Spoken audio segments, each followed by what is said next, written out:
মালদহ জেলার বৈষ্ণবনগর থানার সম্মুখ ভাগে পিডব্লিউডি মাঠে আপনারা দেখতে পাচ্ছেন। আপনাদের সমস্যা কি আছে দাদা? আমাদের রেট নিয়ে সমস্যা, কম হচ্ছে? হ্যাঁ রেট কম হচ্ছে। আচ্ছা, বর্তমানে রেট কত টাকা আছে? 202 টাকা। 202 টাকা।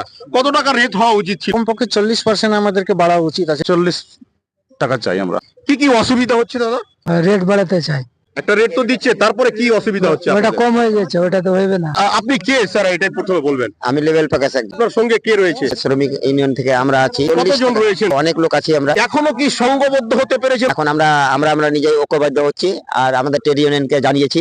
এই যে লড়াই, মালিক পক্ষকে কিভাবে বুঝিয়ে দিবেন যে আপনাদের দাবি দেওয়া তাদেরকে মানতেই হবে? কি আপনাদের পন্থা পদ্ধতি রয়েছে? শেষ পর্যন্ত আমরা ট্রেড ইউনিয়ন নিয়ে লড়ে দেখবো, নাহলে আমরা শেষ পর্যন্ত আমরা কাজ বন্ধ করতে বাধ্য হবো। আমাদের দাবি মানতে হবে, 40% বৃদ্ধি করতে হবে, নাহলে আমরা মানবো না। তাহলে বৃহত্তর আন্দোলনের একটা ডাক সরাসরি বিড়ি কোম্পানির উদ্দেশ্যে।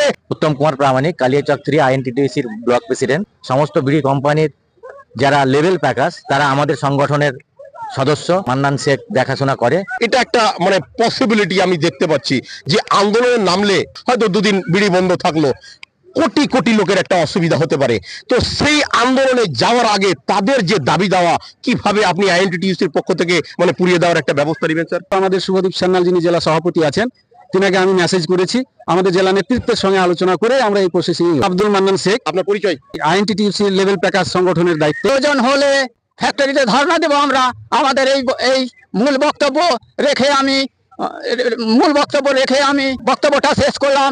জয় হিন্দ। ন্যায্য দাবি আদায় যেন আগামী দিনে তারা সহজভাবে পেতে পারে, এই উদ্দেশ্য, এই আশা তারা প্রকাশ করলেন। আপনারা দেখছেন এতক্ষণে কালিয়াচক ব্রেকিং নিউজ চ্যানেলের সরাসরি গ্রাউন্ড রিপোর্ট কালিয়াচক 3 ব্লকের অন্তর্গত বৈষ্ণবনগর থানার সম্মুখ ভাগের পিডব্লিউডি মাঠ থেকে।